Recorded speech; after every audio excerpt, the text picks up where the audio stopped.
사실은 우리가 이 세상을 사는 이유가 뭐예요? 행복하려고 사는 거 아니에요?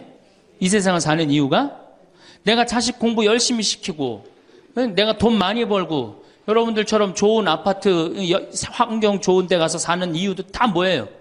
행복하기 위한 거예요. 그런데 이걸 뒤집어 보고 자세히 들여다보면은 행복이 뭔지를 모르고 어떻게 하면 행복하게 사는지를 모르고 내가 어떻게 돈을 쓰면 행복하게 사는지를 모르는 사람들이 대부분이에요. 뭐 때문에 사는지를 모르는 사람이 너무 많아요. 그래서 우리나라는 초등학교 태어나면서부터 공부하기 시작합니다. 어디 들어가려고? 서울대학 들어가려고. 그래갖고 서울대학이 몇 퍼센트 들어가요? 1% 들어가요. 그럼 나머지 99%는 무슨 생각이 들어요? 참 난 불행하다. 그런 생각 참 많이 해요.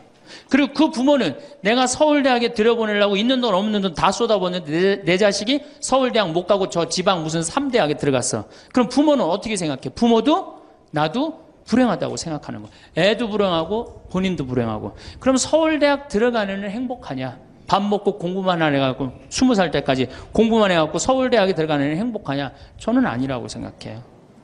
그래갖고 직장에 겨우 들어간 이제는 20대 백수 천지입니다. 아예 직장 들어가는 걸 포기해요. 길이 없으니까. 그럼 죽어라고 에너지는 젊은 청춘은 청춘대로 날리고 20대는 공부해갖고 취직도 못하고 그래갖고 결혼해갖고 55세까지 어떻게 합니까? 또 애 교육시켜야지. 또 내가 얼마 전에 그 어느 용인에 있는 유치원에 엄마들한테 이렇게 강의를 이렇게 갔는데 너무너무 그 원장 선생님한테 슬픈 얘기를 들었어요. 그 유치원 애들한테 그 유치원이 제가 보기엔 전국에서 제일 좋은 것 같아요. 마당도 넓고 시설이 너무너무 좋아. 그런데 그 유치원에서 다른 유치원으로 간대요. 영어 때문에. 그 유치원은 영어를 안 가르치니까.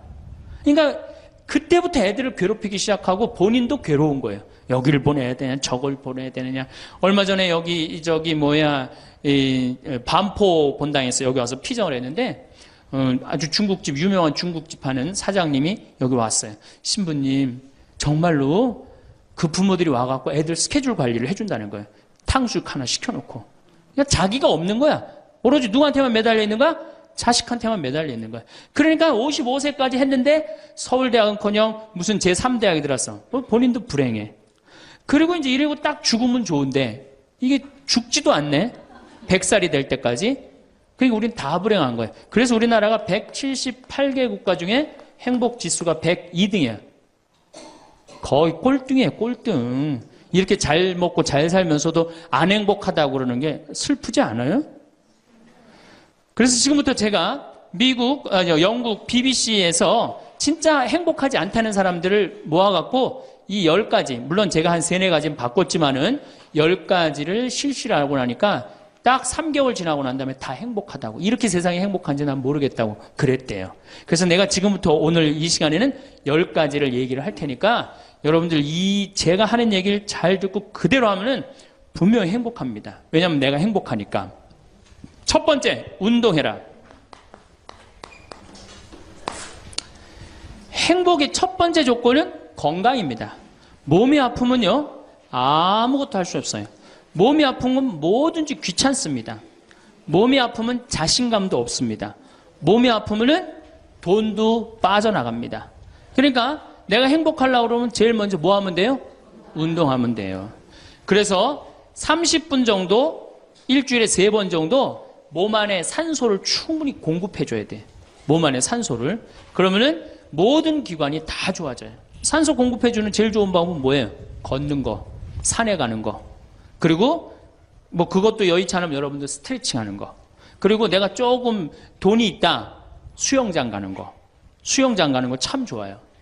벤자민 플랭클린이라는 사람이 미국의 독립선언문을 기초한 분이에요.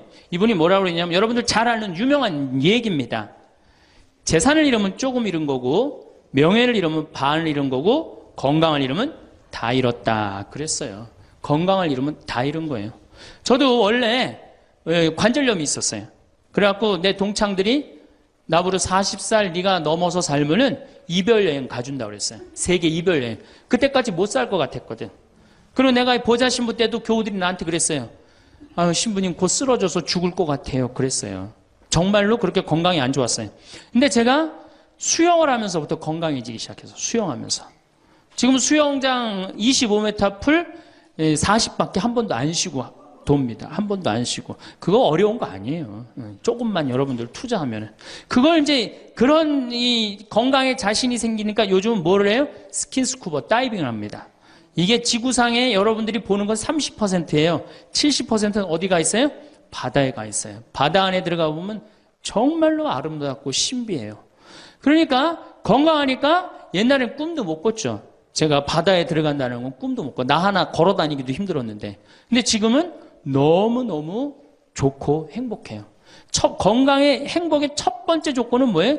건강이에요. 여러분 오늘 당장에 집에 가갖고 신부님 지금 애 키우고 너무 돈이 좀 빠듯합니다. 쉬운 방법이 하나 있어요.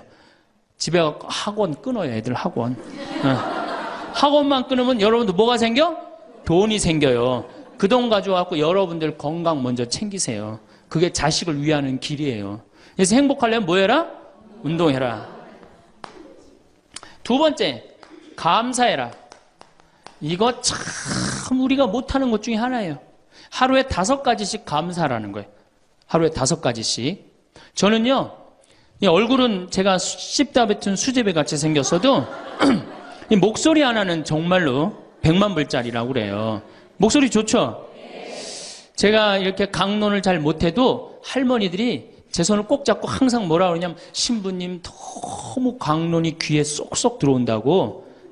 그게 강론을 잘하는 게 아니에요. 제 목소리 톤이 이렇게 대중한테 귀에 쏙쏙 들어가는 톤이에요. 얼굴은 씹다 뱉은 수제비 같이 생겼어도 목소리 좋은 건 신부한테는 최고 선물 아니에요? 아니 내가 얼굴 못생긴 거 이거 원망한들 이거 다시 바뀝니까? 안 바뀌어요. 제가 키가 1m 원래는 67이었어요. 근데 30대 후반이 되니까 66으로 줄어들더라고. 요즘 재보니까 65로 떨어지고 있어요. 자꾸 이게 쭈그러들어 키가. 그래 내가 키가 1m 70이 안 넘는다고 원망한들 다시 늘어납니까? 여러분들 중에 내가 가지지 못한 거 아무리 안타까워해도 절대 가질 수 없어요. 내가 머리가 깡통이야. 근데 아무리 두들겨 팬다고 걔가 똑똑한 놈 됩니까? 한 번 깡통은 영원한 깡통 되는 거예요. 그런데 애는 깡통인 현실은 무시하고 내 희망이 서울대학이라고 애를 괴롭히면 여러분들 행복할 것 같아요? 행복하지 않아요. 내가 가지고 있는 것을 감사하는 거. 이거 굉장히 중요합니다. 제가 군대 가기 전에 우리나라를 한 바퀴 여행을 해야 되겠다. 그리고 청량리에서 기차를 타고 강릉 앞바다에 딱 도착을 했는데 새벽에 태양이 뜨는데요. 구름 한 점 없는 바다에서 태양이 뜨는데요. 불덩어리가 떠오르는 거예요. 전 지금도 그걸 보여주게 하신 하느님 아버지한테 정말 감사해요. 여러분들 그런 태양 보신 적 있으세요? 3대가 공을 쌓아야지 봅니다. 바닷가에 사는 사람들도 잘 못 봐요. 왜냐하면은 뜰 때 항상 구름이 이렇게 깔려 있지 그냥 맨 바다가 있기는 그것이 절대 쉬운 게 아니에요. 근데 그때 막 군대 가기 바로 직전에 하느님께서 그 태양을 보여줬을 때 제 마음이 어떻겠어요? 이거는 얼마나 감사해요. 그러니까 매일매일 감사해야 돼요. 저는 맨날 수원에 있는 어머니 아버지한테 감사하잖아요. 이렇게 인사. 이렇게 목소리 좋게 놔주셔서 감사하다고. 또 작년에 제가 아프리카를 갔었어요. 아프리카를 갔는데 세렝게티 초원을 갔어요. 세렝게티 초원이 얼마나 넓으냐면 서울서부터 대전까지 한 평야예요. 딱 한눈에 펼쳐져요. 믿어지지가 않죠. 가서 보세요. 신부님 무슨 돈으로? 학원만 안 보내면 다 생깁니다. 학원만 안 보내면 다 생겨요. 그런데 서울서부터 대전까지 딱 펼쳐졌는데 마침 누때 이동 시기에 우리가 같이 이렇게 다니는 거하고 맞물렸어요. 200만 마리가 이동을 하는데 여러분들 200만 마리 상상이 가요? 그 푸른 초원에 누때 200만 마리가 이동을 하는데 내가 이 하느님이 창조의 세상에 내가 들어와 있구나. 그걸 느끼는 거예요. 감사하는 거예요. 그리고 우리 인생 돌아보면요. 억울한 거, 분한 것만 생각하면 여러분들 도움 돼요? 우리가 습관을 잘못 길렀어요. 우리 할머니들 나하고 대화 꼭 해보면은 내가 지난번 강의 때도 말씀드렸지만 신부님 내 말 좀 들어보세요. 그럼 꼭 대동아 전쟁부터 참 억울하고 분한 것만 다 나열한단 말이야. 그럼 그 인생 행복하겠어요? 인생 돌아봐서 즐거웠던 거, 행복했던 거. 여러분들 아이가 첫 걸음 뛰었을 때 행복했어요, 안 행복했어요? 그때 막 흥분됐죠? 그렇게 행복했던 순간은 다 까먹고 억울하고 분한 것만 그대로 차곡차곡 쌓아놓으면 그 사람이 행복할 것 같아요? 내 아이가 처음으로 엄마라고 그랬을 때 행복했어요, 안 행복했어요? 그럼 그것만 생각하라는 거예요. 지난 과거를 돌아볼 때 즐거웠던 거, 행복했던 추억만 마음에 자꾸 쌓일 때 내 마음이 이뻐지는 거. 우리 성가에도 내 마음은 주님께서 가꾸시는 작은 정원이라는 노래도 있잖아요. 근데 그놈의 정원이 그냥 가시밭, 뭐 그냥 미움, 분노, 증오만 꽉 차 있다면 그 밭이 행복한 정원이 되겠어요? 정원이 안 됩니다. 여러분들 아파트 입주했을 때 동백지구에 행복했어요, 안 행복했어요? 행복했죠. 그 앞뒤로 산이 다 있고 얼마나 좋아요. 그렇죠? 그런 것만 하란 말이에요. 자식이 깡통인 거 막 거기에만 매달려 있고 그러지 말고. 그래서 5가지 감사를 드리라는 거예요. 우리는 감사드릴 이유가 얼마나 많아요.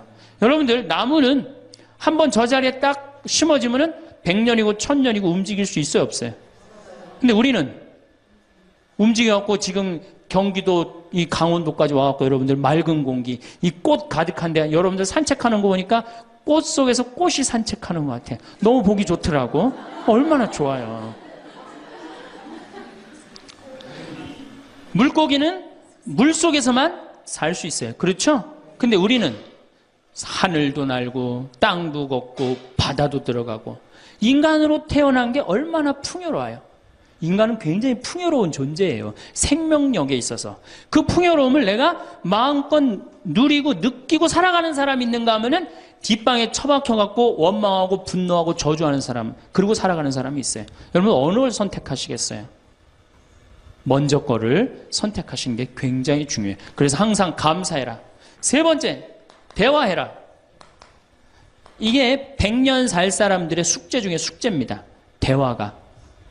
왜냐하면 이게 30년 공자님 시대엔 평균 연령이 38세였어요. 대화할 시간이 어디 있어요. 애 놓고 애 키우고 그러다 죽기 바쁜데. 근데 지금 애가 다 직장에 다니고 손자 손녀까지 낳는데도 내가 죽어야 안 죽어요?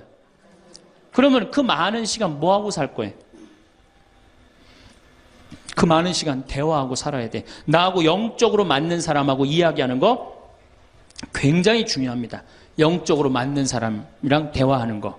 나는 우리 신부들하고 대화하는 거 참 좋아하는데, 나는 우리 그 동기 신부들도 뭐 친한 편이지만은 우리 선배들하고도 많이 친해요. 내가 아주 좋아하는 신부 베드로 신부가 작년에 나하고 북유럽을 여행을 가기로 했는데, 이 신부가 몸이 아파갖고 다시 복귀를 해. 그러니까 이제 다시 본당 신부로 발령을 받아서 이렇게 일반 여행을 가기 싫고 성주순례를 가고 싶었나 봐요. 나하고 약속을 깨고 저는 혼자 북유럽을 가고 이 신부는 메주고리를 갔다 왔어요. 메주고리를 갔다 왔는데 내가 이제 교구청 강의 나가거나 교구에 강의 나갈 일이 있으면 그 집에서 잠을 잘 자요. 이제 그 성주순례 갔다 오고 난 다음에 그 집에서 잠을 자는데 그 신부가 미안했는지 성주순례 갔다 온 이야기를 해주는 거예요. 메주고리는 40년 동안 성모님이 4명한테 매일 발현한대요. 한 명한테는 부활 때, 성탄 때, 또 한 명한테는 8월 10, 매달 15일에 이렇게 발현을 한대요. 그곳에 이제 갔는데 거기서 신부님을 한 분 만나셨대요. 어떤 신부님을 만났느냐 하면은 이탈리아 신부님인데 시실리 본당 신부님을 만났대요. 근데 이 신부님은 굉장히 나이가 굉장히 80이 다 된 할아버지래요. 근데 이 할아버지가 신앙의 여정이 특별했던 거야. 이 할아버지 신부님은 태어나면서부터 엄마가 뭐라고 그랬냐면 너 신부 되라 그랬대요. 그러니까 머릿속에 딱 신부에는 아무것도 박혀 있는 게 없는 거예요. 그리고 엄마가 얼마나 무서웠느냐 하면은 주일미사를 빠지면은 빨개 벗겨갖고 내쫓았대요. 신부 될 놈이 주일미사를 빠진다고. 그리고 일주일을 굶겼대요. 그러니까 한 번도 다른 걸 생각해 본 적이 없는 거, 무서워갖고 엄마가. 그리고 자기는 신부가 팔자인 줄 아는 거예요. 그래갖고 신부가 됐으니 뭐가 행복해? 자기가 원한 것도 아닌데 이끌려서 그냥 신부가 됐는데, 그래갖고 정말로 신앙심 없이 이 신부님이 10년을 그냥 살았대요. 그 신부님도 아마 엄마 죽으면 이제 관두려고 이제 언제 죽나 기다리는데, 이제 사제로 생활을 한 지 10년이 됐는데 자매들하고 어느 날 같이 있는데 자매 중에 하나가 마귀가 걸린 거예요. 그래갖고 막 마귀짓을 하는 거예요. 막 마귀짓을 해요. 그래갖고 주위의 자매님들이, 그땐 1950년대니까 구마기도 함부로 못했거든요. 신부만 할 수 있었어요. 신부님 빨리 하셔라. 난 못한다. 왜 못하시냐? 사실은 내가 신앙심이 없어갖고 이렇게 안수기도를 마귀를 쫓는다고 안수기도를 하면은 그 마귀가 금방 내가 신앙이 없는지 알아볼 거다. 그래서 나한테 들어올까봐 나 무서워서 난 못한다. 그래도 신부님밖에 없는데 어떻게 하시냐. 신부님이 하셔라. 그래갖고 어쩔 수 없이 구마기도를 했대요. 머리에 손을 얹고 뭐라고 이 신부님이 기도했느냐면 마귀야 부탁이니 제발 나한테만 들어오지 말아다오. 이렇게 기도를 했대요. 그런데 마귀가 나간 거예요. 그래갖고 자매가 깨어나고 신부님 너무 감사하다고 나 마귀 쫓아내줘서 그런 소리 하지 마라. 난 마귀 쫓아낸 적 없다. 그저 나한테만 들어오지 말라고 그랬다.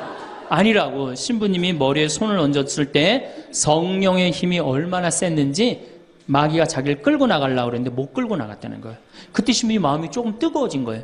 나같이 신앙심 없고 나같이 이게 수동적인 인간도 주님께서 도구로 쓰시는구나. 그래서 조금 마음이 열렸어요. 마음이 열려도 이 신부님은 너희는 모두 이것을 받아 먹어라. 이는 너희를 위하여 내어줄 내 몸이다. 이렇게 하면서도 20년 동안 미사를 하면서도 정말 거룩한 변화가 일어날까 의심을 했었대요. 아직도 내 신앙이 약하니까 안 일어나겠지. 근데 20년째 너희는 모두 이것을 받아 먹어라. 이는 너희를 위하여 내어줄 내 몸이다. 그러는데 예수님의 목소리가 딱 나와서 예수님이 하는 걸 느끼겠더래요. 그러니까 미사도 누가 지내는 게 아니다? 내가 지내는 게 아니라 내 몸을 빌어서 예수님이 지내는구나. 이탈리아 시실리섬 본당 신부인데 이게 마음이 너무 뜨거워진 거예요. 뜨거워져갖고 어떻게 했느냐? 길거리에 뛰쳐나갖고 선교를 하기 시작한 거예요. 그래서 7,000명을 선교를 했대요.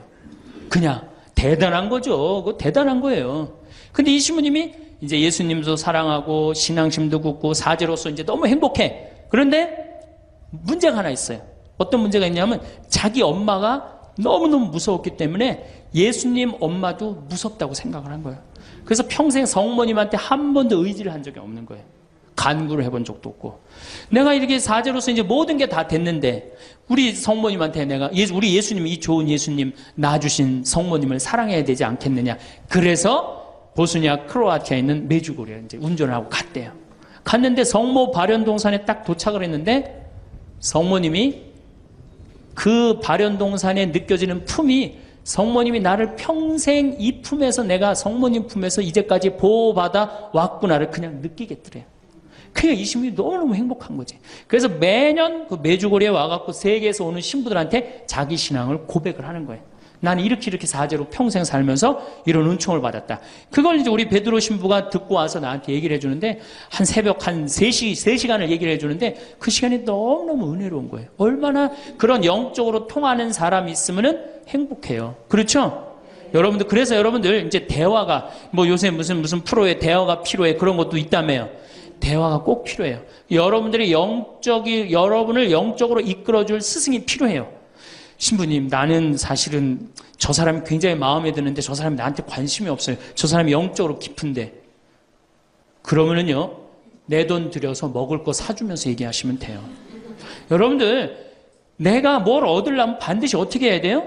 투자해야 됩니다. 그러니까 영적으로 깊은 사람 선물도 사주고, 예? 밥도 사줘가면서 내가 접근해야지. 가만히 있는데 누가 나를 봐줘요.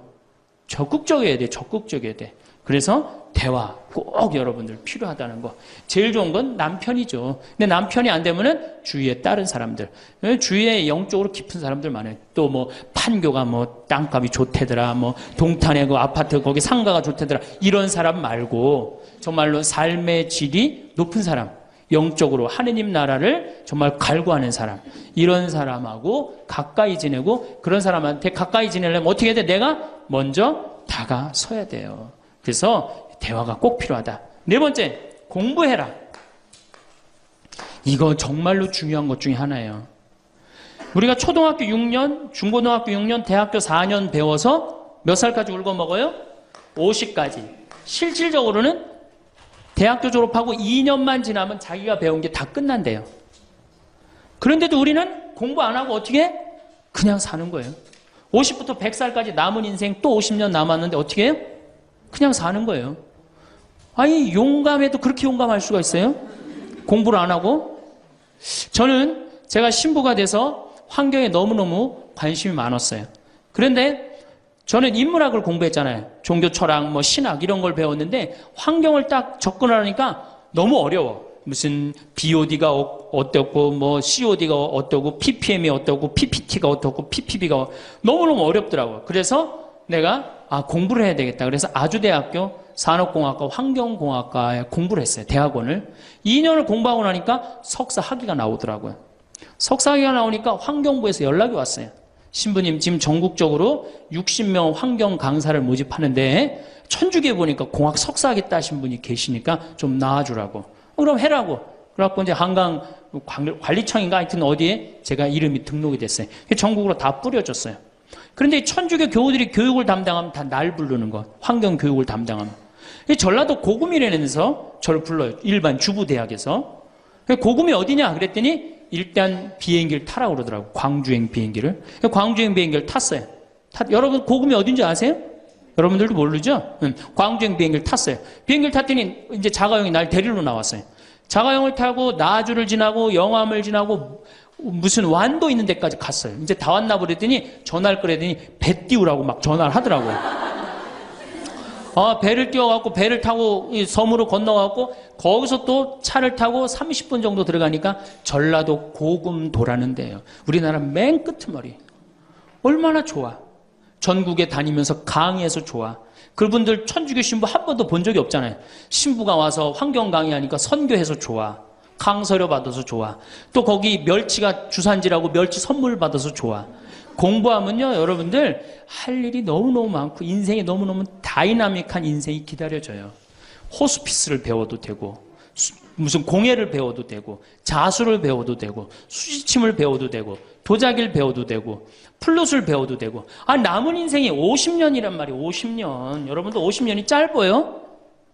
앞으로? 그런데 공부 안 하고 그냥 버티고 그냥 살 거예요? 이제 공부하셔야 돼요. 공부를 하셔야만이 여러분들의 인생이 행복해집니다. 5번째, TV 시청을 반으로 줄여라. 이게 이제 문제 중에 문제예요. 제가 전전 시간에도 TV에 대한 얘기를 했지만 현대의 하느님이 누구예요? 저는 십자가에 계신 예수님이 하느님이라고 생각 안 해요. 현대의 하느님은 TV님입니다. 가정방문 다녀보면은 거실 정가운데 누가 모셔져 계셔요? 텔레비전님이 모셔져 계셔요. 텔레비전님이 모셔 계신데 쇼파는 누굴 향해서 배열되어 있어요? 텔레비전님을 향해서 배열. 말씀하십시오. 당신 종이 듣고 있나이다. 텔레비전님이 시키는 대로 다 합니다. 마가 좋으니 마를 사 먹어라. 그럼 다음날 다 줄 서서 마 사 먹고, 도라지가 좋으니 도라지를 사 먹어라. 그러면 또 다 도라지 사 먹고. 텔레비전이 시키는 대로 하는 거예요. 아침에 일어나고 누구한테 제일 먼저 문안 인사드려요? KBS님 밤새 안녕히 주무셨습니까? 사실 평화방송에 인사하는 경우들은 좀 나아요. 그래도 아침에 아침 미사도 하고 그 새벽에 성모님 강의도 나오고 묵주기도도 나오고 그러잖아. 근데 꼭 KBS님 밤새 주무셨습니까? 더 기가 막힌 건 주무실 때. 텔레비전님 주무시기 전엔 절대 안 자요. 텔레비전님이 주무셔야지 어떻게? 나도 오늘 일과가 끝났구나 이러고 잔단 말이야. 이러니 머릿속에 뭐가 들어있겠어? 아무것도 들어있는 거 없는 거죠. 머릿속에 책을 읽어야 될 거 아니야. 책을. 우리나라 사람들처럼 책 안 읽는 사람 없어요. 10명 중에 4명이 1년에 한 권도 안 읽는데요. 이 중에도 한 권도 안 읽는 사람들 많을 거예요. 심각한 겁니다. 예. 저한테 그래요. 신부님 그렇게 매일 강의하면서 여기 농사 지면서 토담집 지면서 언제 그렇게 농사꾼 신부 유럽에 가다라는 책도 쓰셨고 이번에 환경 에세이 어디로 가야 하는 책도 쓰셨느냐고. 텔레비전만 안 보면 그 시간 충분해요. 여러분들 하루에 3, 4시간씩 무슨 일 집중해서 한 6개월 하면은 무슨 일 만들어내지 않겠어요? 얼마나 우리가 텔레비전 하늘만큼 땅만큼 끝나고 무슨 재미로 사나 했더니 미우나 고우나라네. 미우나 고우나 오늘 또 무슨 재미로 또 살아요? 또 다른 거예요. 엄마가 뿔났다 이거 봐요. 보고 살아요? 여러분들 텔레비전은요 좀 미안한 얘기지만 구조가 똑같아요. 부잣집 아들 가난한 집 딸, 아니면 부잣집 딸 가난한 집 아들, 이룰 수 없는 사랑에 못된 시어머니. 예? 그렇죠? 그게 매년 똑같이 반복되고 똑같은 내용이에요. 그거를 10년 동안 그 앞에서 시간을 보낸다고 생각해 보세요. 아깝지 않아요? 그 시간에 해야 될 일이 얼마나 많은데, 대화도 해야 되고 운동도 해야 되고 감사도 해야 되고 공부도 해야 되는데, 이걸 전부 다 어디다 갖다 쏟아부어? 텔레비전에 갖다 쏟아부어요. 그리고 여러분, 텔레비전을 보면 볼수록 어떤 의식이 늘 것 같아요? 패배의식이 늘어납니다. 텔레비전을 보면 볼수록 마음의 갈등이 일어나요. 제가 유럽의 가정에 초대를 받아서 이렇게 가보면요, 거실에 텔레비전 있는 집 하나도 없어요. 쇼파는 다 어떻게 서로 마주보게 배열되게 돼 있어요. 근데 우리나라는 완전히 텔레비전에 완전히 미쳐 있어요. 그러니까 이 두 개만 치면 여러분은 행복합니다. 자식하고 텔레비전만 치시면은 여러분들은 행복할 수 있어요. 여섯 번째, 신앙생활을 해라. 자, 우리가 현대를 살아가면서 정말로 우리가 인간이 정말 최고로 잘난 것 같고 요즘 과학기술을 보면 정말 못하는 게 없는 것 같잖아요. 근데 왜 석유값이 뛰고 왜 굶어 죽는 나라가 37개국이 생기고 그래요? 이건 하느님을 잃어버렸기 때문이에요. 하느님의 진리에 따라 인간이 살지 않으면 인간은 원하지 않는 방향으로 갑니다. 하느님께서 원하지 않는 방향뿐만 아니고 인간 본성이 원하지 않는 방향으로 가요. 우리가 저는 여기서 살면서 이 산을 보면서 강을 보면서 항상 하느님한테 감사해요. 저 하느님 너무너무 감사합니다. 이렇게 맑은 공기 주셔서 감사합니다.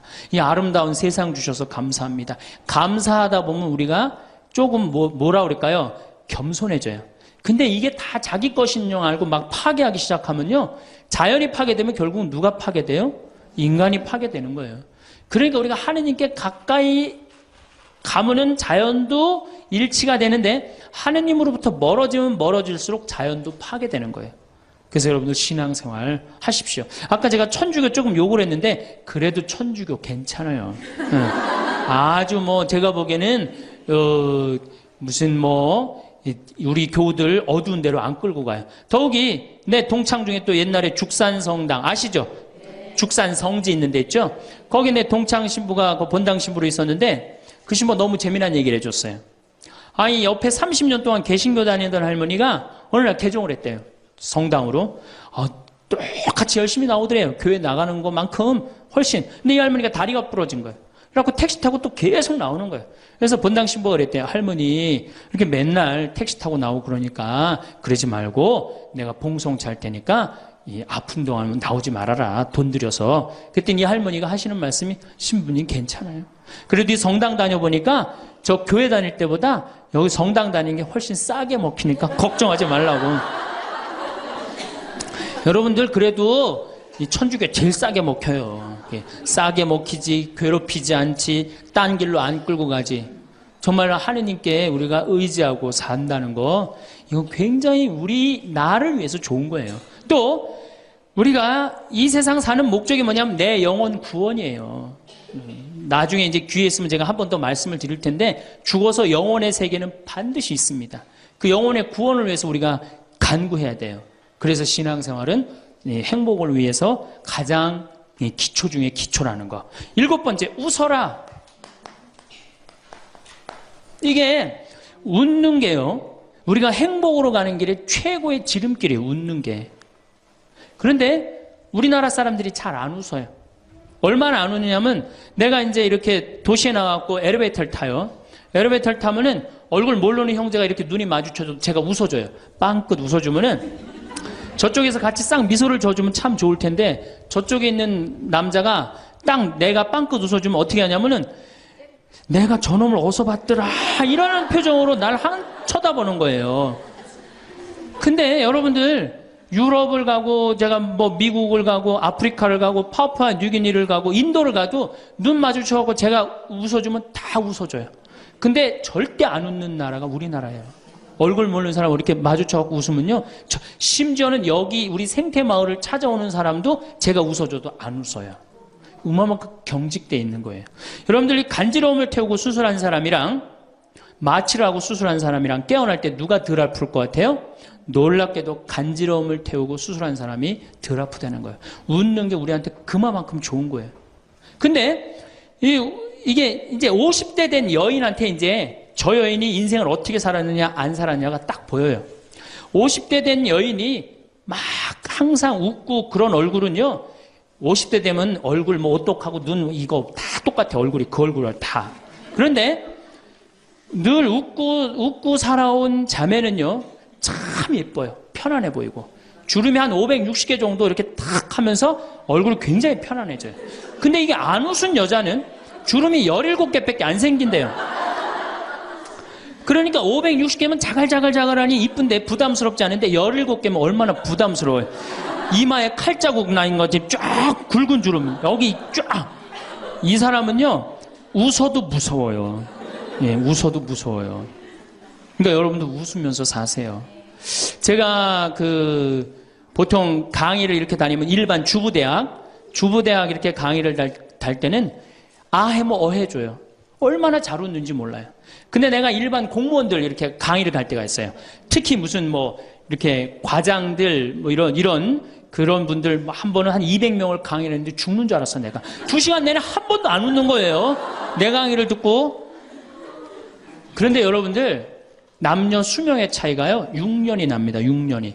여성이 83세, 남성이 76세. 이제 뭐 6년, 7년이 나요. 전 그 원인이 어딨나 가만히 생각해 보더니 여자는 참 잘 웃어요. 깔깔거리면 자기네들끼리. 남자는 직장에 가도 안 웃고 집에 와도 안 웃고 그러니까 빨리 죽는 거야. 여러분들 오늘 여기서 많이 웃었으니까 내가 보기에는 120살이 아니라 123살까지 살 것 같아요. 네. 오래 살으면 안 되긴 안 되는데 안 죽는 걸 어떻게 해요? 이제 안 죽는 걸 어떻게 해요? 나도 그거 잘 아는데 여러분들 민주주의하고 공산주의가 결정적으로 갈린 이유가 뭐라고 생각하세요? 승패가 어디에 있다고 생각하세요? 저는요, 공산주의를 이렇게 보면요, 웃음이 없어요. 그렇죠? 가만히 생각하면 공산주의 생각하면 소련, 동독 뭐 이런 거 생각하면 웃음이 있어요, 없어요? 없죠? 그런데 민주주의 생각하면 유머가 있고 웃음이 있고 영화를 봐도 즐거운 영화만 있잖아요. 공산주의는 막 딱딱하고 결국은 그래서 망한 거예요. 인간은요, 웃느냐 웃지 않느냐에 따라서 행복이 결정됩니다. 여러분들이 늘 웃고 산다, 그럼 여러분들은 행복의 길로 가는 거예요. 여러분들도 인상 쓰고 산다, 그럼 여러분 불행의 길로 가는 거예요. 그러니까 웃어야 돼. 또 웃는 사람한테 매력을 느낀다는 거예요. 웃는 사람한테, 잘 웃는 사람한테 매력이 느끼면 인간관계도 좋아지는 거 아니에요? 아, 내가 재미난 얘기를 했는데 인상 빡 끝날 때까지 남들 다 웃는데 한 사람만 끝까지 안 웃어. 그러면 여러분들 끝까지 안 웃는 사람한테 여러분들 무슨 생각할 것 같아? 저 사람이 다음에 있으면 다시 재밌는 얘기 저 사람 앞에서는 안 한다. 그러니까 그 사람하고는 어떻게 된 거? 담이 자꾸 생기는 거예요. 담이 자꾸. 그러니까 어떻게 해야 돼요, 여러분들? 웃으세요. 그리고 유머를 많이 배워두는 것도 좋아요. 오늘 저한테 강의 들은 거 이거 잘 외웠다가 가서 얘기해주고 또 제 테이프에 나오는 거 잘 들었다가 얘기해주면은 아유 어서 그렇게 재미난 얘기를 해서 또 얘기 좀 해줘봐. 그러면서 사람이 사는 거예요. 사람은요 수달 떨면서 살아야 돼. 수다. 제가 한번 본당 신부 때 여러분들처럼 이렇게 젊고 예쁜 본당에 내가 본당 신부를 했었어요. 막 자매들이 막 수다를 떠는데 내가 지나가는데 막 당황해 하면서 어쩔 줄 몰라 하더라고요. 분명히 내 욕을 한 거야, 보니까. 네. 그래서 제가 뭐라고 그랬어요? 그 자매들한테? 괜찮아. 이게 성당 다니면서 본당 신부 욕하는 재미가 최고 재밌는 거야. 네. 아니 뭐 성당 다니면서 그런 욕도 안 하면 무슨 재미로 살아. 걱정하지 말고 해든 수다 계속 떨으라고. 우리 신부들은 주변님 욕하면서 사는 거예요. 그러니까 사람이 수달 떨면서 살아야지 행복하지 참고 산다고 다 좋은 건 아닙니다. 절대. 그러니까 참고 살지 마세요. 제발 이거 우리 성당에 뭐 원수를 사랑해라, 왼뺨을 대면 다른 뺨을 돌려대라, 이거 아주 미치는 교리 중에 하나예요. 여러분들 다 사랑할 수 있어요? 여러분들 주위에 있는 사람 다 사랑할 수 있어요? 다 사랑하는 사람 딱 두 종류예요. 미치든가 예수님처럼 빨리 죽든가. 둘 중에 하나예요. 우리는 다 사랑할 수 없어요. 그러니까 다 사랑하려고 그러다가 미치지 말고 내가 좋은 사람, 내 마음에 드는 사람에 더 많은 시간을 뺏기고, 아니 뾰족한 놈이 있단 말이야. 별난 놈이 있고. 네? 그렇죠? 근데 내가 이 사람한테 가면 자꾸 찔려. 그런데 성당에 갔는데 서로 사랑하시오 그래갖고 다음에 또 갔는데 여기 또 찔려. 그래갖고 또 너무 미운데 성당에 가니까 또 내 탓이오 3번 하고 난 다음에 사랑해 가서 또 찔려. 갈 때마다 찔려. 그래갖고 내 마음이 상처투성이야. 근데 아들이 학교 갔다, 엄마 나 학교 다녀왔어. 그래, 집에, 엄마 왜 그래? 말 시키지 마. 나 승질나. 여러분들, 차라리 그렇게 찔리는 게 나아요. 그 사람을 안 보고 기쁜 마음으로 있다가 아들을 기쁘게 맞이하는 게 나아요. 이 사람 안 만나도 여러분들 인생 안 망가져요. 이 사람 안 만나도. 억지로 가서 그 찔리지 마시고 안 만나면 시간이 지나면 이 사람 이뻐져요. 근데 막 가서 막 들이대고 막 이게 삐죽한 놈한테 가갖고 계속 나는 구역장이니까 끝까지 사랑해야지 그러고 가다가 미치든지 죽든지 둘 중에 하나를 합니다.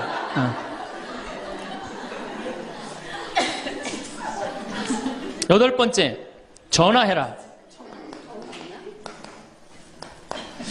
자, 여러분들, 저는 수원교구 신부예요. 수원교구 신부인데, 저는 다행히 우리 원주교구 주교님이 허락을 하셔서 여기 평창에 들어와서 살고 있습니다. 근데 사실은 신부는 본당 신부가 최고예요. 뭐라고 그래도 교우들하고 함께, 아이들하고 함께, 할머니, 할아버지들하고 함께 살 때 신부는 행복한 거예요. 저는 여러분들 이제 오늘 가시면은 여기 정막 강산이에요. 여기 해 떨어지면요, 내 다리도 안 보여요, 내 다리도. 해 떨어지면 내 다리도 안 보여. 여기 아까 잠깐 앉아서, 아우, 신부님 너무 경치가 좋다고 그러는데, 딱 하루 좋은 거예요. 하루 좋은 거지. 이걸 일주일, 2주일, 여기 해 떨어져갖고 뭐 산책 나가면 내 다리도 안 보이는데 어딜 산책을 나가요.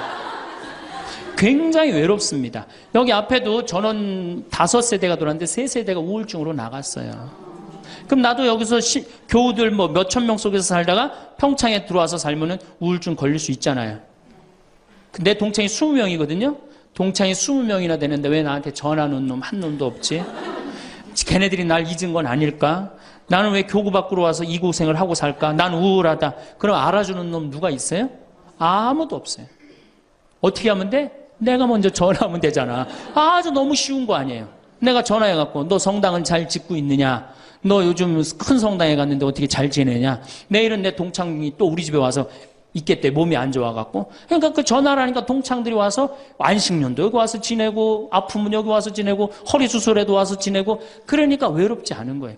사랑도 먼저 하는 게 중요한 거지, 나한테 누가 해주지 않을까? 죽을 때까지 안 찾아옵니다. 남녀의 사랑 문제가 아니라 인간이 살아가면서 그런 거예요. 그러니까 내가 먼저 전화하라는 거예요. 굉장히 중요한 거예요. 내 동창 중에 지금 보구마국장, 우리 수원교구 보구마국장 내 동창인데, 얘가 로마로 유학을 갔어요.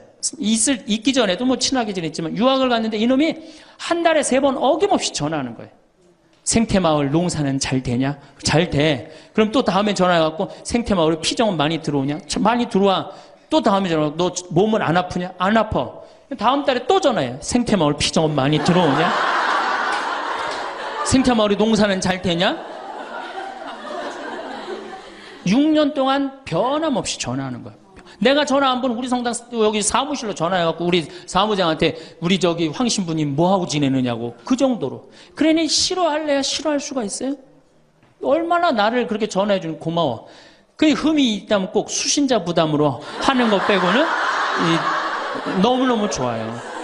여러분들도 전화번호를 적어놓고 그렇게 하십시오. 9번째, 시간이 없으니까. 자, 자기 자신을 사랑해라. 자기 자신을 사랑하지 않는 사람은 어느 누구도 사랑할 수 없어요. 자기 자신을 사랑하지 않는 사람은. 근데 이게 50대 된 아줌마들을 보면 다 쌈순이야, 쌈순이. 자식 보면 자식 보고 싸워요. 내가 너한테 해준 게 얼만데 서울대학도 못 가고 저 지방대학 가고 자취비 무슨 뭐 등록비 이런 거 내 속을 새기냐 그러고 아들 보면 싸워요. 누워갖고 그냥 빈둥빈둥 거리면 이 왼수 같은 놈아 나가 돼지라 그러고. 남편 보면은 남편 보고 싸워요. 당신 나한테 시집 와갖고 나한테 해준 게 뭐 있냐 그러고, 내가 눈이 뼈지. 시집 오기 전에 내가 그때 눈이 뼈지. 저 인간을 믿고 내가 시집을 왔다 그러고 남편 보고 싸워요. 시어머니 보면 시어머니 보고도 싸워. 왜 죽지도 않고 나를 이렇게 괴롭히냐고. 왜 쌈순이가 될까요? 우리나라 40, 50대 주부들이 자기가 행복하지 않기 때문이에요. 다 해주면은 이게 자기 도리라고 큰 착각을 합니다. 그런데 시간이 가면 갈수록 상실감을 느껴요. 이젠 본인이 행복하려고 노력하세요. 여기 암 걸린 분들, 마지막에 이제 더 이상 살 수 없는 분들이 나한테 와갖고 면담을 해요. 특별히 자매님들이 나한테 면담을 할 때 울며 불며 통곡하는 얘기가 뭔지 아세요? 왜 다른 사람들한테는 그렇게 최선을 다했는데 왜 나한테 한 번도 맛있는 거 안 먹이고 나한테 좋은 거 한 번도 구경 안 시켜주고 왜 한 번도 나한테 못 해줬느냐고. 그런데 이제 죽으니 너무너무 나 자신이 불쌍하고 나 자신이 너무너무 억울하다는 거예요. 여러분들이 이제 자신을 위해서 쓰세요. 투시모님 돈이 어디 있어요? 애 학원만 안 보내면 돼요. 또 대학 다니는 자식 있으면 어떻게 당장 오늘 집에 가고 휴학시켜요. 니네가 벌으라고. 우리나라처럼 이렇게 자식한테 끝까지 대주는 나라는 아무 나라도 없어요. 미국은 졸업하고 30년 동안 대학 학비를 갚습니다. 다 자기가 갚아요. 우리나라처럼 결혼할 때까지 다 대주는 나라는 아무도 없어요. 그런데도 부모 자식 지간이 가장 안 찾아가는 나라가 우리나라가 1등이에요. 사랑이 제대로 안 된 거죠. 제대로 된 사랑을 안 하는 거죠. 나도 본당 신부로 이렇게 있으면서 냉면을 먹고 싶어. 그럼 총회장이 사줄래나 부회장이 사줄래나 성무회장이 사줄래나 안 기다립니다. 냉면 먹고 싶으면 어떻게? 내가 가서 사 먹어요. 내가 냉면 먹고 싶은지 누가 알아? 내가 가서 사 먹으면 되지. 그러니까 아무도 못 얻어먹어서. 그럼 이제 가을 지나고 나는데 가을 때, 강론 때 내가 교우들이 여기 3,500명이라며 교우가 3,500명 냉면 하나도 못 얻어먹었다. 그럼 교우들이 무슨 생각할 것 같아? 우리 신부님 챙겨주는 사람 하나도 없고 빨리 장가 보내드려야 되겠다. 이런 생각한단 말이에요. 그래서 나는 내가 사 먹어요. 내가 사 먹는 동시에 혼자 사 먹으면 청승 맞잖아요. 회장님들 데려가서 내가 사줘요. 내 돈으로. 신부님 무슨 돈이 있어서? 나 강사료 많으니까 다 사줘요. 근데 우리 천주교 교우들은요, 먹고 떨어지는 법이 없어요. 언제 효과가 나타나? 내 영명 죽일 때 다 돌아와요. 그러니까 어떻게? 나도 행복하고 교우들도 행복하고. 얼마나 좋아. 자기 자신을 사랑하십시오. 자기 자신을 귀하게 여겨야만이 그런 나를 보고 다른 사람이 행복한 거예요. 엄마가 맨날 인상 쓰고 있으면 자식이 행복하겠어요? 남편이 행복하겠어요? 시어머니가 행복하겠어요? 늘 밝은 모습으로 이렇게 행복하게. 그러니까 여러분들 자신을 사랑하세요. 10번째, 시간이 없으니까 맨 마지막으로는 이웃에게 친절해라. 이게 이제 문제 중에 문제예요. 우리 천주교 교우들이 무겁게 신앙생활합니다. 십자가의 길도 하고 양심성찰도 하고 때로는 묵상도 하고 심하게는 관상기도까지 막 어디 다니면서 해요. 근데 실질적으로 그렇게 무겁게 신앙생활하는 만큼 이웃한테 넉넉하냐? 넉넉하지 않아요. 1,000원 갖고 얼마나 치사하게 구는 줄 아세요? 여러분들 1,000원 가지고 정말 1,000원 때문에 막 갈등하고 괴로워하고 힘들어하고 얼마나 그런 줄 아세요? 여러분들 전철을 탔어요.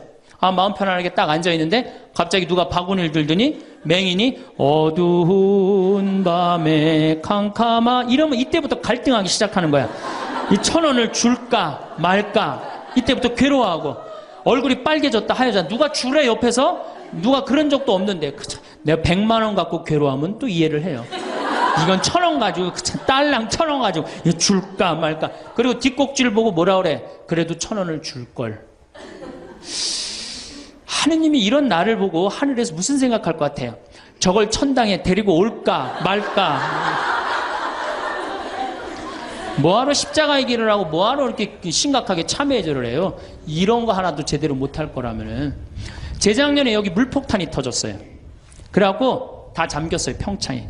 근데 안성에 있는 요셉 양로원, 농아 양로원 할머니들이 전화가 왔어요. 수녀님을 통해서. 신부님 우리가 돕고 싶다는 거예요. 아니 무슨 무료 양로원에 있는 할머니들이 돕느냐. 자기네들이 정부에서 나오는 돈이 있대요. 그래서 1,000원씩 고수톱 칠 때 고리도 뜯고 음식물 남기면 1,000원씩 모은 돈이 50만 원을 모아뒀대요.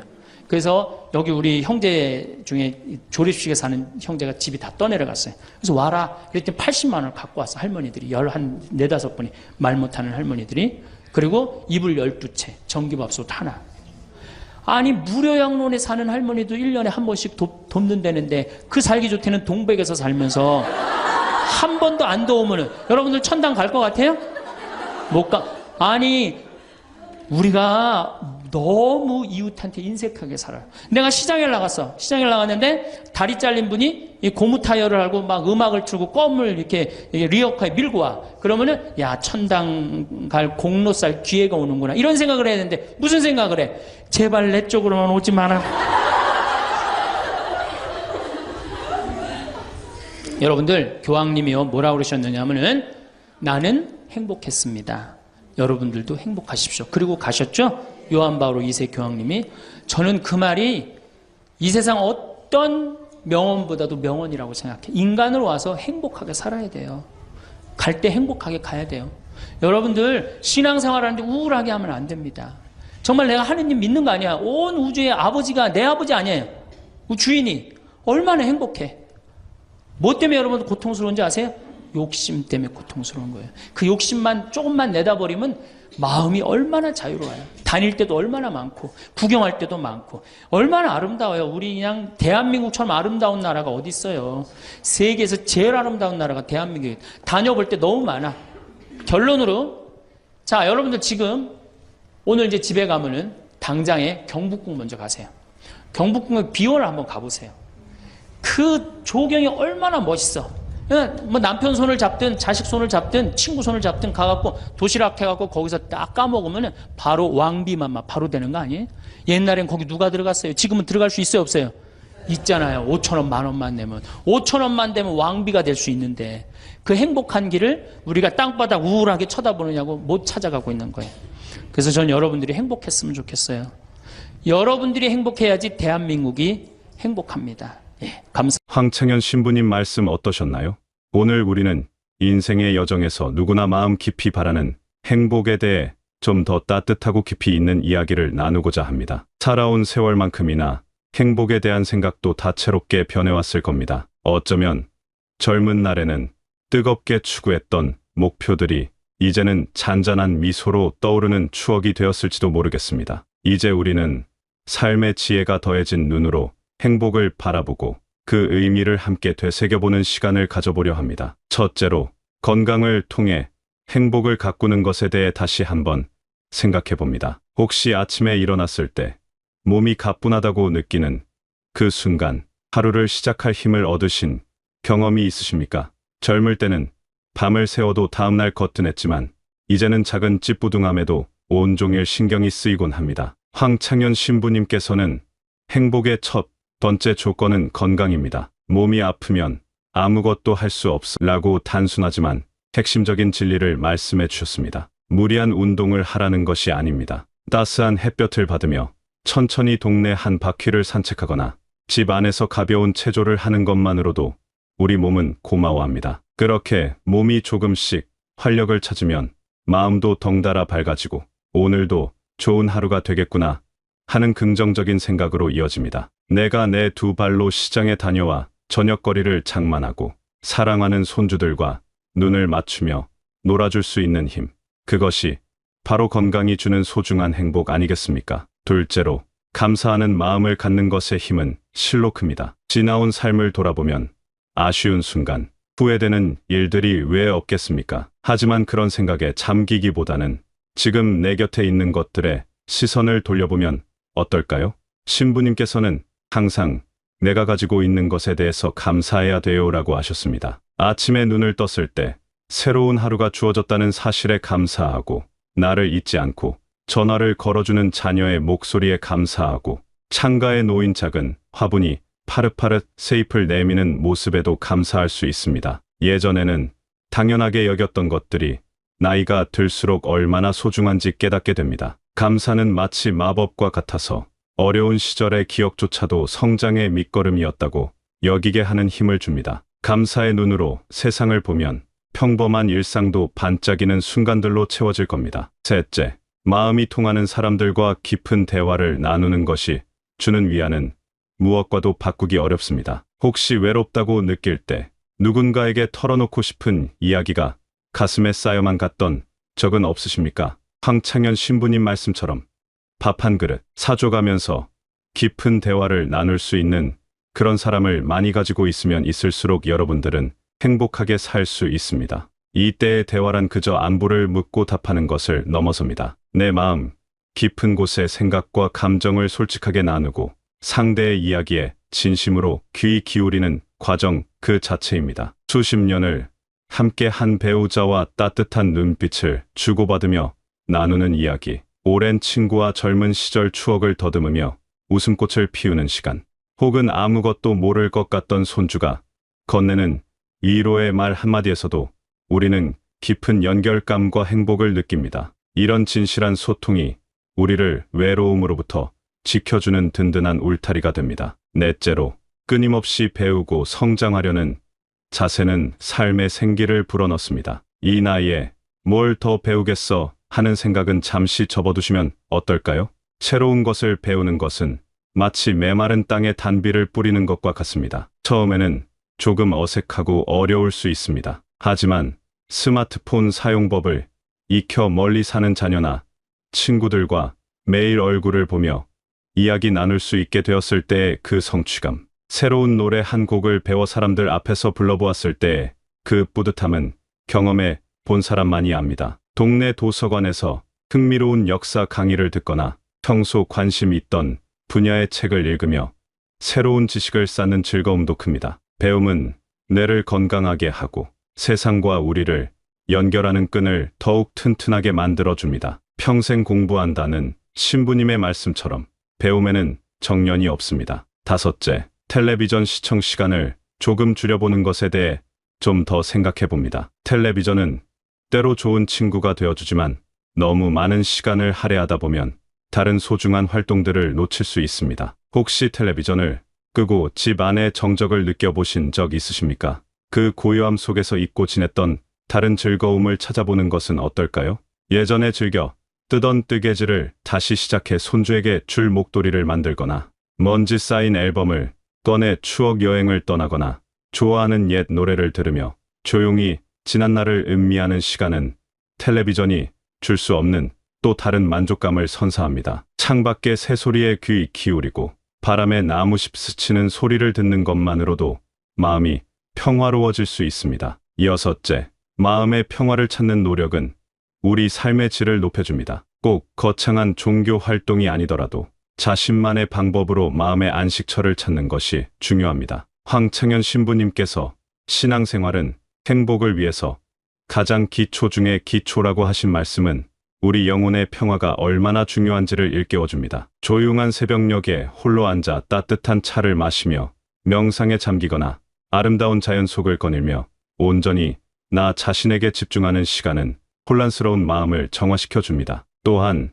행복해라 마음이 가난한 사람들, 행복해라 마음이 온유한 사람들, 행복해라 마음이 깨끗한 사람들이라는 예수님의 산상 설교처럼 마음을 비우고 순수하게 세상을 바라볼 때 진정한 평화가 찾아옵니다. 때로는 누군가를 용서하고 나 자신과 화해하는 과정 속에서 더 큰 평안을 얻기도 합니다. 일곱 번째는 많이 웃는 것입니다. 웃음은 돈 안 드는 보약이라는 말이 있지 않습니까? 사소한 일에도 크게 웃을 때 답답했던 가슴이 뻥 뚫리는 듯한 시원함을 느끼신 적 있으실 겁니다. 신부님께서는 웃는 거야말로 우리가 행복으로 갈 수 있는 지름길이에요. 웃을 일을 많이 만드세요라고 하셨습니다. 자녀나 손주들의 재롱에 박장대소하고 친구들과 옛 추억을 이야기하며 웃음꽃을 피우고 재미있는 이야기를 들으며 함께 웃는 시간은 우리 삶에 활력을 더합니다. 웃음은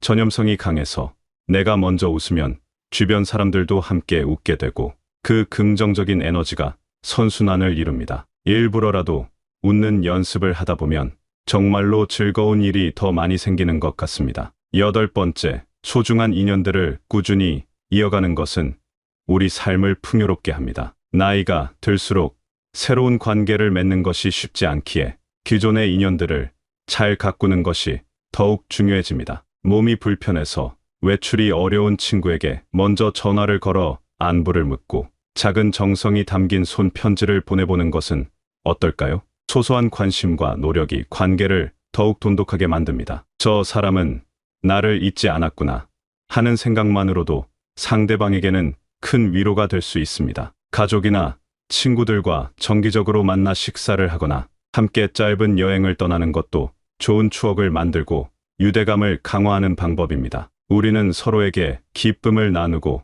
슬픔을 위로하며 함께 살아가는 존재들입니다. 아홉 번째는 자기 자신을 아끼고 사랑하는 마음을 갖는 것입니다. 평생 가족을 위해 헌신하고 자녀들을 키우느라 정작 자기 자신은 돌보지 못했던 분들이 많으실 겁니다. 황창현 신부님은 자기 자신에게 친절해라 라고 간곡히 말씀하셨습니다. 이제라도 나 자신을 가장 소중한 친구처럼 대우해 주십시오. 내가 좋아하는 음식을 만들어 먹고 몸이 원하는 만큼 충분히 쉬고 때로는 아무것도 하지 않고 그저 멍하니 창밖을 바라보는 여유도 필요합니다. 젊은 날의 나에게 참 애썼다. 장하다고 격려해주고 지금의 나에게는 괜찮다. 이만하면 잘 살았다고 다독여 주십시오. 나를 진정으로 사랑하고 존중할 때 다른 사람도 나를 그렇게 대하게 됩니다. 마지막 10번째는 타인에게 친절을 베푸는 삶입니다. 누군가에게 도움을 주었을 때 상대방에 감사하다는 말 한마디에 내 마음까지 따뜻해지는 경험을 해보셨을 겁니다. 버스에서 자리를 양보하거나 무거운 짐을 든 이웃을 도와주거나 길에서 만난 아이에게 따뜻한 미소를 건네는 작은 친절은 세상을 좀 더 살기 좋은 곳으로 만듭니다. 또한 친절은 돌고 돌아 언젠가 나에게도 따뜻한 온기로 돌아옵니다. 내가 베푼 작은 선행이 누군가의 하루를 밝게 만들 수 있다는 사실은 큰 보람과 함께 나도 아직 쓸모 있는 사람이라는 긍정적인 자존감을 느끼게 해줍니다. 황창현 신부님께서 65세 이후부터 느끼는 행복이 다르대요라고 하신 말씀은 우리에게 많은 생각을 하게 합니다. 젊은 시절에는 목표를 달성하고 무언가를 성취하는 데서 오는 행복이 컸다면 이제는 손주가 내민 작은 꽃 한 송이에서 오래된 친구의 따뜻한 전화 한 통에서 창문으로 스며드는 햇살의 평화로움에서 더 큰 행복을 느끼곤 합니다. 마치 잘 익은 과일이 그윽한 향과 깊은 단맛을 내듯 우리 인생의 이 시기도 그 나름의 풍요로움과 아름다움으로 가득 차 있습니다. 여러분, 오늘 우리가 함께 나눈 이야기들이 각자의 삶 속에서 행복의 의미를 다시금 되새기고 일상 속에서 더 많은 기쁨을 찾아내는 작은 계기가 되었기를 바랍니다. 행복은 거창한 곳에 있는 것이 아니라 바로 우리 마음 속에 그리고 우리가 만들어가는 관계 속에 있다는 것을 기억해 주십시오. 앞으로도 서로의 지혜를 나누고 서로에게 위로와 격려를 건네며 함께 이 아름다운 인생길을 걸어갔으면 좋겠습니다. 감사합니다.